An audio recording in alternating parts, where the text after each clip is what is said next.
Hello students, good morning. आप सभी का स्वागत है मेरे यूट्यूब चैनल पर। और आज की क्लास में हम बात कर रहे हैं साइकस में जनन की। आइए वीडियो के माध्यम से इसको शुरू करते हैं। जैसा कि आप यहाँ देख सकते हैं, मेरे पीछे बोर्ड पर कई सारे डायग्राम मैंने यहाँ बनाए हुए हैं, जो इन डायग्राम्स के माध्यम से हम जो है साइकस में जनन अर्थात रिप्रोडक्शन की प्रक्रिया का अध्ययन करेंगे। सबसे पहले तो हम बात करेंगे कि साइकस में जो जनन की प्रक्रिया है उसके लिए विधियां कौन कौन सी हैं। तो साइकस में जो जनन होता है वो दो प्रमुख विधियों के द्वारा होता है, जिसमें से पहली जो विधि है वो होती है कायिक प्रजनन की या वेजिटेटिव रिप्रोडक्शन की, और दूसरी जो विधि होती है वो होती है लैंगिक प्रजनन की या सेक्सुअल रिप्रोडक्शन की। अब पहली की अगर हम बात करें तो जो कायिक जनन की विधि है वो हमें मुख्य तौर पर जो देखने को मिलती है वो मिलती है बुलबिल्स के निर्माण के द्वारा। जैसा कि आप यहाँ देख सकते हैं कि यहाँ पर हमने जो पहला वाला डायग्राम बनाया हुआ है ये बुलबिल का डायग्राम्स है, और ये साइकस रिवोल्यूटा में सामान्य तौर पर बनती हैं। इनको हम पत्र प्रकलिकाएं कहते हैं या फिर इनको एडवेंटिशियस बर्ड्स भी कहा जाता है। ये जो बुलबिल होते हैं वो पादप के तने का जो आधार भाग है उससे निकलते हैं, और साथ ही साथ ये निकलते हैं स्थायी पर्णाधारों के बीच से निकलेंगे, क्योंकि जो वहाँ पर कॉर्टेक्स रीजन होता है तने का, उससे कॉर्टेक्स रीजन की जो पेरेन्काइमिक कोशिकाएं होती हैं वो इसके निर्माण में सहयोग करती हैं। तो वहाँ से जो है बुलबिल बनते हैं। बुलबिल में अगर हम देखें तो यहाँ पर दो प्रकार की पत्तियां हमें देखने को मिलेंगी। एक जो नीचे की ओर पाई जाएंगी वो स्केल लीफ मिलेंगी, जो कि नीचे से इस बुलबिल को एक तरीके से कह सकते हैं कि सुरक्षात्मक आवरण प्रदान करती है, और साथ ही साथ ऊपर आप देख सकते हैं कि सामान्य पर्ण या फोलेज लीफ इसमें पाई जाती हैं।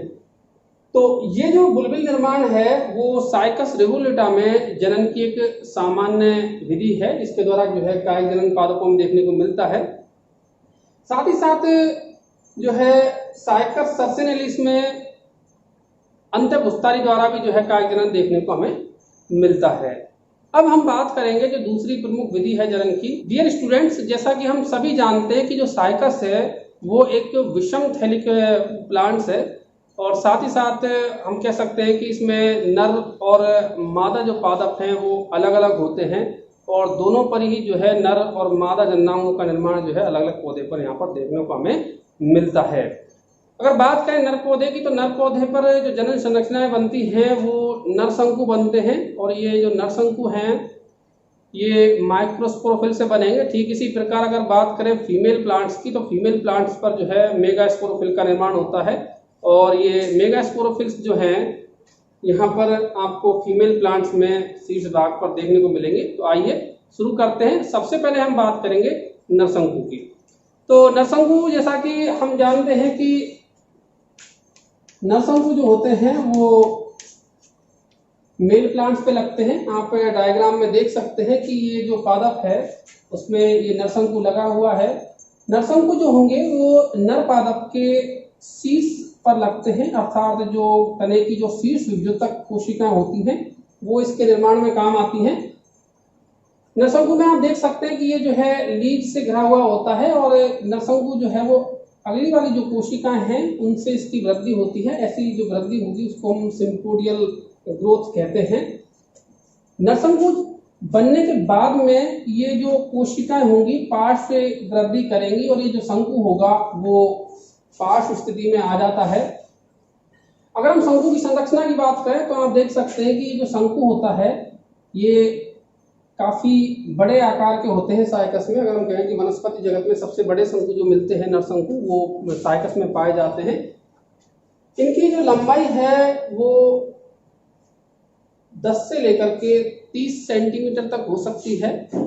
प्रत्येक नरशंकु की अगर हम संरचना की बात करें तो नरशंकु जो है वो बना हुआ होता है माइक्रोस्पोरोफिल से या लघु बीजाणु पर्ण से। आप डायग्राम में देख सकते हैं कि ये कई सारे लघु बीजाणु पर्ण जो है वो दिखाई दे रहे हैं आपको। ये वाला जो डायग्राम हमने इसके पास में बनाया हुआ है वो आप देख सकते हैं कि ये एक लघु बीजाणु पर्ण या माइक्रोस्पोरोफिल का डायग्राम है।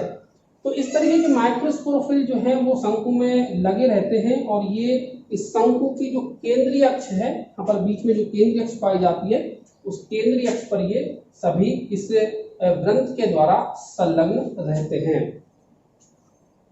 अगर माइक्रोस्पोरोफिल की स्ट्रक्चर की बात करें तो इसमें आप देख सकते हैं कि एक अगला वाला जो इसका पार्ट होता है वो थोड़ा सा नुकीला रहता है और आगे को निकला हुआ होता है, इसे हम कहते हैं एपोफाइसिस कहते हैं। और ये जो इसका नीचे वाला पार्ट है जो कि एपोफाइसिस के नीचे है वो फर्टाइल पार्ट होता है और इसकी निचली वाली सतह पर हमें देखने को मिलेंगी माइक्रोस्पोरेंजिया देखने को मिलेंगी और ये माइक्रोस्पोरेंजिया जो है वो पाई जाती हैं समूह में और इस समूह को जो है कहते हैं सौराई। यहाँ आप देख सकते हैं कि इस डायग्राम में जो है ये माइक्रोस्पोरेंजिया जो है 4 से 5 या 6 के समूह में लगी हुई है और ये जो माइक्रोस्पोरेंजिया हैं वो पाई जाती हैं निचली सतह। जैसा कि हम बात कर रहे हैं लघु बीजाणु पर्ण की, तो लघु बीजाणु पर्ण में हमने यहाँ पर देखा कि इसकी निचली सतह पर जो है ये समूह लघु बीजाणु धानियों के पाए जाते हैं जिनको हम सौरस कहते हैं।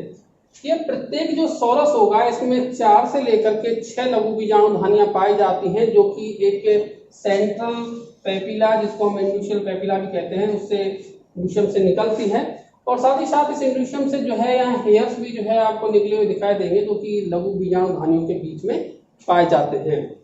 ये लघु बीजाणु धानी पर बात करें संख्या की तो ये लघु बीजाणु धानियां एक माइक्रोस्पोरोफिल के नीचे लगभग 700 से लेकर के 1000 या उससे अधिक संख्या में हो सकती हैं और लघु बीजाणु की संरचना को देखने के लिए इसका हमको अनुप्रस्थ काट काटना पड़ता है जो कि आप डायग्राम में देख सकते हैं। यहाँ पर जो हमने डायग्राम लिया हुआ है ये माइक्रोस्पोरोफिल के अनुप्रस्थ काट का डायग्राम है। इसमें आप देख सकते हैं कि किस तरीके से त्रिकोणाकार जो है आपको सरफेस इसकी दिखाई दे रही है क्योंकि अनुप्रस्थ काट में हमको त्रिकोणाकार दिखाई देगा। इसमें हम देखें तो ये जो है इसकी निचली सतह पर आप देख सकते हैं कि माइक्रोस्पोरेंजिया जो है वो लगी हुई है और साथ ही साथ इनके अंदर जो है वो पाए जाएंगे माइक्रोस्पोर या लघु बीजाणु।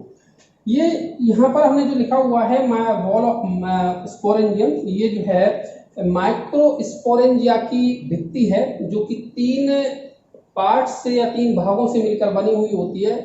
बाहरी परत जो होगी इसकी वॉल की वो होती है एक्सोथीसियम और अंदर वाली जो परत है उसको एंडोथीसियम कहते हैं और उसके लास्ट में सबसे अंदर की जो परत पाई जाएगी पोषक परत उसको हम कहते हैं टेपिटम। यह टेपिटम जो परत होती है वो लघु बीजाणु जो परिपक्व हो रहे होते हैं उनको पोषण देने का कार्य करती है। तो स्टूडेंट्स इस यहाँ तक के वीडियो में आप ये समझ गए होंगे कि किस तरीके से साइकस के अंदर जो शंकु है उनका जो है निर्माण होता है। एक बार जो है यहाँ पर मुख्य बातों को फिर देख लेते हैं कि यहाँ पर साइकस के अंदर जो नर शंकु बनेंगे उनकी जो एक तरीके से कह सकते हैं निर्माण जो होता है वो होगा एक अग्रस्त कलिका के द्वारा होता है, जो अर्थात तो कह सकते हैं कि अग्रस्त जो मेरिस्टेम इसके बनाने में प्रयुक्त हो जाएगा। बाद में जो वृद्धि होगी वो पार्श्व कलिका के द्वारा होगी। साइकस के नरशंकु काफी बड़े होते हैं आकार में, माइक्रोस्पोरोफिल लगे हुए होते हैं और इनके नीचे जो लघु बीजाणु धानियां होंगी वो समूह में पाई जाती हैं जिनको हम प्रत्येक को सोरस कहते हैं, सोराई कहते हैं समूह में। इसकी बाल की बात करी हमने तो इसमें यहाँ पर 3 जो है भित्तियां पाई जाती हैं, एक्सोथीसियम, एंडोथीसियम और साथ ही साथ टेपिटम। ये एक माइक्रोस्पोरोफिल का जो है डायग्राम यहाँ पर देखो बना हुआ है। साथ ही साथ अगर हम बात करें अब लघु बीजाणु धानी के विकास की, तो लघु बीजाणु धानी का विकास जो है वो डायग्राम के माध्यम से समझते हैं। आइए अब बात करते हैं लघु बीजाणु धानी के विकास की। जैसा कि आप पीछे देख सकते हैं ये लघु बीजाणु धानी विकास के जो है कई स्टेप्स हमने यहाँ बनाए हुए हैं। सबसे पहले हम देखते हैं कि जो लघु बीजाणु धानी का परिवर्धन होगा वो होगा लघु बीजाणु पर्ण के निचली सतह पर। तो इस कार्य के लिए लघु बीजाणु पर्ण के नीचे की जो कोशिकाएं हैं वो सक्रिय हो जाती हैं, जिनको हम कहते हैं स्पोरेंजियम इनिशियल सेल्स या लघु बीजाणु आरंभिक कोशिकाएं। ये लघु बीजाणु आरंभिक कोशिकाएं जो होती है वो एक परितनिक विभाजन के द्वारा 2 कोशिकाओं में डिवाइड हो जाएगी। एक बनाएगी बाहर की ओर कोशिका और एक अंदर की ओर इस बाहर वाली जो कोशिका है इसको हम कहते हैं प्राइमरी वॉल सेल्स, और जो अंदर कोशिका का निर्माण होगा उसको हम कहेंगे प्राइमरी स्पोरोजीनस सेल्स। तो आप यहाँ पर देख सकते हैं कि दो कोशिकाएं जो है वहां बन जाती है, primary wall cells and primary sporogenous cells. इसमें जो बाहर वाली कोशिका होगी प्राइमरी वॉल सेल्स, ये आगे चल करके परितनिक और अपनिक विभाजनों द्वारा स्पोरेंजियम की वॉल या भित्ति का निर्माण करती है। वहीं जो दूसरी जो कोशिका बनी है प्राइमरी स्पोरोजीनस सेल्स, वो आगे चल करके बार बार जो है समसूत्री विभाजन करेगी और इसके फलस्वरूप बनेगा स्पोरोजीनस टिश्यू या लघु बीजाणुजन ऊतक। ये लघु बीजाणु ऊतक का जो निर्माण है वो स्पोरोजीनस सेल से होता है, क्योंकि इसमें बार बार समसूत्र विभाजन होते रहते हैं और इसके चारों तरफ जो है प्राइमरी वॉल सेल से परितनिक विभाजनों के द्वारा वॉल्स का निर्माण करती है, जिससे कि 3 से 4 स्तरीय भित्ति का निर्माण लघु बीजाणुधानी के ऊपर हो जाएगा। आप अगले डायग्राम में देख सकते हैं कि किस तरीके से ये 3 से 4 जो है हमने यहाँ पर कोशिकाएं और नहीं बनाई है, बाकी इसमें और जो है कोशिकाएं बनेगी। इसमें इस तरीके से हम देख सकते हैं कि अंदर वाली जो परत है वो कहलाती है टेपिटम, मध्य वाली जो परत होगी वो कहलाएगी एंडोथीसियम, और बाहर वाली जो परत है वो कहलाती है एक्सोथीसियम। तो इस तरीके से जो 3 परतीय भित्ति है उसका निर्माण हो जाता है। यहाँ हम देखते हैं कि माइक्रो जो स्पोरोजीनस टिश्यू है उसकी कोशिकाएं आगे चल करके बनाती है माइक्रोस्पोर मदर सेल्स, या कह सकते हैं कि इनको लघु बीजाणु मात्र कोशिकाएं, और यही वो कोशिकाएं होती हैं जिनके अंदर होना होता है मियोसिस या अर्धसूत्री विभाजन, क्योंकि यही कोशिकाएं जो है वो आगे चल करके बनाएंगी माइक्रोस्पोर। इन माइक्रोस्पोर मदर सेल्स के अंदर जो है अर्धसूत्री विभाजन होता है, जिसके फलस्वरूप एक माइक्रोस्पोर मदर सेल से 4 लघु बीजाणुओं का निर्माण होता है, और ये जो लघु बीजाणु हैं वो चतुष्क रूप में व्यवस्थित रहते हैं, जिनको माइक्रोस्पोर टेट्राड कहते हैं। अब ये डायग्राम में देख सकते हैं कि यह माइक्रोस्पोर टेट्राड जो है आपको वो दिखाई दे रहे हैं। इस तरीके से हमने देखा कि किस तरीके से इस माइक्रोस्पोरेंजियम के डेवलपमेंट होता है, और साथ ही साथ इसमें माइक्रोस्पोर का जो है निर्माण होता है। जब ये माइक्रोस्पोर यहाँ पर बन जाते हैं, अब बात कर लेते हैं लघु बीजाणुधानी के स्फुटन की और साथ ही साथ लघु बीजाणु के प्रकीर्णन की। तो जैसा कि हमने यहाँ पर देखा कि लघु बीजाणु जो है या माइक्रोस्पोर जो है वो बन चुके हैं। माइक्रोस्पोरों को पोषण देने का कार्य जो है करेंगी। आपको पहले भी बताया था मैंने कि जो टेपिटम होता है या आंतरिक वाली जो भित्ति होती है स्पोरेंजियम की, वो इसको पोषण देने का कार्य करती है। अब जैसे जैसे संकुच जो है समय के साथ पुराना हो जाएगा तो इसके अक्ष में लंबाई वृद्धि होगी और माइक्रोस्पोरोफिल जो है वो दूर दूर हो जाते हैं, और साथ ही साथ जो है ये लघु बीजाणुधानियां जो है वो अनावृत हो जाएंगी, और अनावृत होने से इनका जो है एक तरीके से हम कह सकते हैं कि स्फुटन होता है। और ये जो सोराई जो थे वो प्रत्येक शोरस इंडुसियल जो पैपिला थी या सेंट्रल जो पैपिला थी उससे ये लघु बीजाणुधानियां हट जाएंगी और लघु बीजाणु जो हैं उनका एक तरीके से बाहर निकल जाते हैं। अब ये जो लघु बीजाणु होता है साइकस में वो इस तरीके के आकार के होते हैं, जिन पर 2 भित्तियां पाई जाती हैं, जिसमें से बाहर वाली जो भित्ति है उसको हम कहते हैं एक्जाइन, और अंदर वाली जो भित्ति है इसको हम कहेंगे इंटाइन, या हिंदी में कहें तो बाहर वाली भित्ति जो है वो बाह्य चोल कहलाती है और आंतरिक वाली जो भित्ति है वो अंतःचोल कहलाती है। तो इस प्रकार जो है हमने यहाँ पर देखा कि जो है लघु बीजाणुओं का निर्माण नर पादप पर हो जाता है। साथ ही साथ ये जो लघु बीजाणु हैं इनको अब जाना होगा बीजांड के ऊपर, जहां पर ये निषेचन की प्रक्रिया संपन्न कर पाएंगे। इसी के साथ हमारा ये वीडियो समाप्त होता है। अगर आपको मेरा ये वीडियो अच्छा लगा हो तो आप इसे लाइक करें, चैनल को सब्सक्राइब करें, साथ ही साथ वीडियो को शेयर करना नहीं भूलें।